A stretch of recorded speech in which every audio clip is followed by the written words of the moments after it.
Hi friends, welcome back to our channel. ఈ మొక్కలను చూస్తుంటే ఎంత బాగున్నాయో కదా. నర్సరీకి వెళ్ళినప్పుడు ఇలాంటి ప్లాంట్స్ చూస్తే వదలలేం కదా, కొనాలనిపిస్తుంది. అంత బాగున్నాయి. ఎందుకంటే ఎయిర్ ప్యూరిఫైయింగ్, అలాగే ప్లాంట్స్ కూడా చాలా బుషీగా, లీవ్స్ చాలా ఫ్రెష్గా చాలా బాగున్నాయి కదా. వీటికి ఫ్లవర్స్ కూడా వస్తాయి, కానీ ఫ్లవర్స్తో పని లేదండి. లీవ్సే చాలా కలర్ఫుల్గా చాలా అందంగా ఉంటాయి. ఇవి ఎగ్లోనిమా ప్లాంట్స్. ఇవైతే ఆఫ్రికన్ లిల్లీ ప్లాంట్స్. ఆ రోజు మనం నర్సరీ నుంచి ఎలా అయితే తీసుకొచ్చామో ఇంకా అలాగే ఉన్నాయండి. ఒక్క ఫ్లవర్ కూడా రాలేదు. కొన్ని రోజులకి ఆ ఉన్న ఫ్లవర్స్ వాడిపోయి ఇంకా పక్కకు వాలిపోయినట్టు పోయాయి. పోనీ కొత్త ఫ్లవర్స్ అయినా వస్తాయి అనుకున్నాము, కానీ ఉండే లీవ్స్ కూడా ఒక్కొక్కటి ఎల్లో కలర్ అయిపోయి అలాగ మొత్తం పోయింది. ఒకసారి తీసి చూద్దామని చూస్తే లోపలంతా ఇదొక దుంప టైప్లో ఉంటుంది. ఒకదాని తర్వాత ఒకటి అలా వస్తూ ఉంటాయి. ఆ మొక్కలు అసలు పూర్తిగా పోయాయి. ఇది ఒక్కటే కొంచెం సాటిస్ఫైయింగ్గా అనిపించింది ఎగ్లోనిమాలో. ఈ పింక్ కలర్ ఎగ్లోనిమా అయితే తీసుకోవచ్చు అనిపించింది. ఎందుకంటే చూడండి అన్నీ ఎలా ఉన్నాయో, ఈ ఒక్కటే ఎలా ఉందో. దీనికి పక్కన కూడా చాలా బాగా వచ్చాయి మొక్కలు. ఒక్క దాంట్లోనే 4 వచ్చాయి. అలాగే దాంట్లోనే ఉంచేస్తే అన్నిటికీ ప్లేస్ సరిపోదు కదా, గ్రో అవ్వటం కష్టం అవుతుందని నేను వేరే పార్ట్స్లో కూడా చేంజ్ చేశాను. ఇది స్నో వైట్ ఎగ్లోనిమా. ఇది తెచ్చినప్పుడు చూసారు కదా, ఫస్ట్ ఫోటోలో ఎంత బుషీగా ఉందో. ఇప్పుడు చూడండి ఒక్కొక్క లీఫ్ అలా కిందకి పడిపోయి అన్ని లీవ్స్ అన్నీ పాడైపోయాయి. ఇంకా 2 లీవ్స్ ఉన్నాయి. ఇవి కూడా కొంచెం కొత్తగా వచ్చినవి.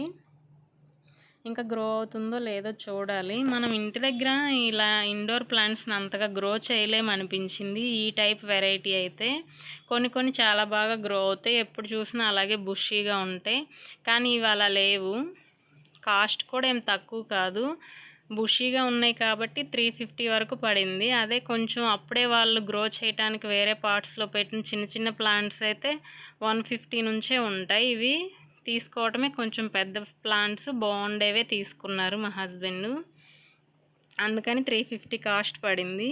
ఈ స్నో వైట్ ఎగ్లోనిమా అయితే చాలా బాగుంది, కానీ ఇప్పుడు ఇలా అయిపోయింది. నేనంతా ఇలా ఒక చెక్క లాంటిది ఉంటే దాన్ని అటు ఇటు ఒక చిన్న పార్ట్స్ లాంటివి పెట్టి దాని మీద పెట్టాను. చాలా బాగుంది అన్నీ అరేంజ్ చేసుకోవటానికి. చూసారా, ఈ ఎగ్లోనిమా ఒక్కటే కొంచెం బాగా గ్రో అయింది. ఇదిగోండి లీవ్స్ ఇలా షేడెడ్ అయిపోతూ ఉంటాయి, కానీ న్యూ లీవ్స్ కూడా అలాగే ఫాస్ట్గా వస్తుంటే బాగుంటుంది. కానీ అవి రాకుండా ఇవి అన్నీ షేడెడ్ అయిపోతే ఇంక పోయినట్టే ప్లాంట్.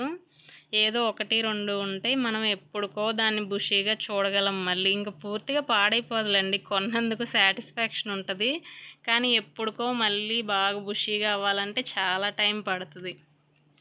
ఇది 350కి తీసుకున్నాం కదా, దీని నుంచి 4 ప్లాంట్స్ వచ్చాయి. ఇది ఒక్కటే హ్యాపీగా అనిపించింది. 2 ప్లాంట్స్ అయితే సపరేట్ చేశాను. ఇవి ఎందుకు చేయలేదంటే ఇంకా అన్నీ తీసేస్తే మెయిన్ పెద్ద మొక్కే పాడైపోతుందేమో అని అలా ఉంచేసాను. ఇంకా చూడండి పక్కన ఎలా వస్తున్నాయో. అప్పుడప్పుడు సాయిల్ని చెక్ చేసుకుంటూ ఉంటే సరిపోతుంది. ఇండోర్ ప్లాంట్స్కి ఎక్కువ వాటర్ వేసేయకూడదు. డ్రై అయిందా లేదా చూసుకుంటూ వేసుకోవాలి. ఎక్కువ ఇండోర్లోనే ఉంచుతాం కాబట్టి 3-4 డేస్కి ఒకసారి కూడా కొంచెం వేసుకుంటే సరిపోతుంది అంతే. బయట నర్సరీలో అయితే ఓన్లీ వాటర్ ఒక్కటే కాదండి, వాటికి మెడిసిన్స్ కూడా ఇస్తారంట. మల్టీవిటమిన్ ట్యాబ్లెట్స్ అలాంటివన్నీ ఇస్తూ ఉంటారంట ప్లాంట్స్కి. అక్కడ అడిగితే చెప్పారు, మీ దగ్గర ఉంటేనేమో చాలా బాగుంటాయి, మేము ఇంటికి తీసుకెళ్ళిన కొన్ని రోజులకే షేడెడ్ అయిపోయి అసలు ఫస్ట్ లుక్ ఉండదు అసలు వాటికి అని అడిగితే అలా చెప్పారు. మేము వాటికి మెడిసిన్ అవి ఇస్తామండి, మీకు కావాలంటే ఇస్తామని అన్నారు. కానీ ఎన్ని రోజులని అలా ఎక్కువ మెడిసిన్స్ వేస్తూ ఉంటాం ప్లాంట్స్కి కూడా. వాటర్ వేస్తే చాలు కదా, అలా గ్రో అయ్యే మొక్కల్ని ఎక్కువ ప్రిఫరెన్స్ ఇవ్వాలి. ఇలా పక్కకు సపరేట్ చేసినవి కూడా బాగా గ్రో అయ్యాయి. ఇంక ఇవి చనిపోలేదు, బాగానే గ్రో అయ్యాయి. మధ్యలో కూడా ఇంకా లీవ్స్ వస్తున్నాయి.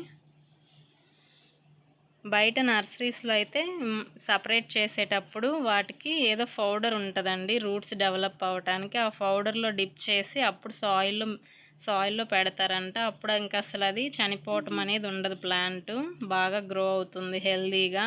ఎందుకంటే రూట్స్కి ఎలాంటి డ్యామేజ్ అవ్వకుండా గ్రో అవ్వటానికి ఆ పౌడర్లో డిప్ చేస్తారంట.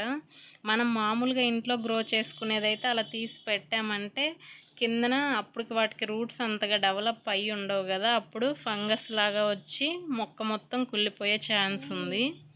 అందుకని ఆ పౌడర్లో డిప్ చేస్తారని చెప్పారు. ఈ ఎగ్లోనిమా పింక్ ఒక్కటే సాటిస్ఫాక్షన్గా అనిపించింది. ఇంకా 2 ప్లాంట్స్ అయితే అసలు పూర్తిగా పోయి ఇలా 2 లీవ్స్ అయిన ఉన్నాయి.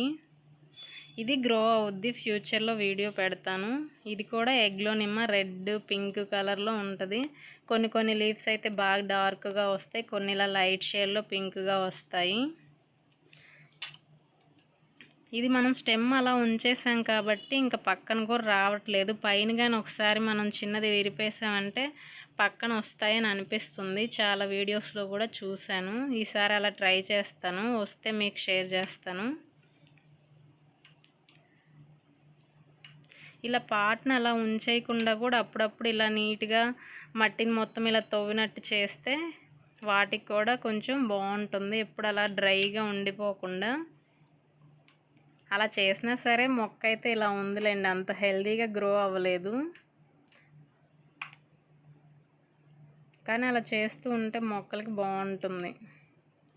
ఎందుకంటే వాటర్ వేసిన ఒకసారి వేసినవన్నీ కిందకు వచ్చేస్తాయి. మనం కానీ అప్పుడప్పుడు ఇలా మొక్కల దగ్గర తవ్వామంటే నీట్గా వేసిన వాటర్ని అబ్జర్వ్ చేసుకుంటాయి. అందుకని ఇలా అప్పుడప్పుడు సాయిల్ని కదిలిస్తూ ఉంటే బాగుంటుంది. కొన్ని ప్లాంట్స్కి అయితే మనం ఎంత చేసినా అలాగే ఉంటాయి, కొన్నిటిని అసలు పట్టించుకోకపోయినా సరే బాగుంటాయి. అది ఆ ప్లాంట్స్ని బట్టి ఉంటుందిలేండి. అది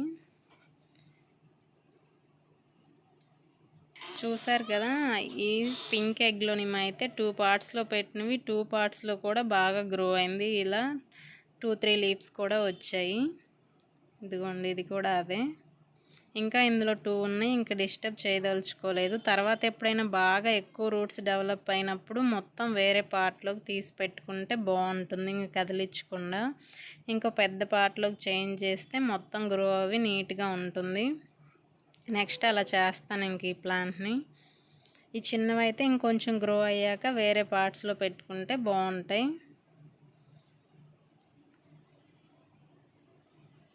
మీకేమైనా తెలుసా ఈ ఎగ్లోనిమా ప్లాంట్ కేర్ ఇంకా ఎలా చేస్తే బాగా గ్రో అవుతాయి? తెలిస్తే కామెంట్ చేయండి. Thank you for watching. ఎవరికైనా యూజ్ అవుద్ది అనుకుంటే షేర్ చేయండి.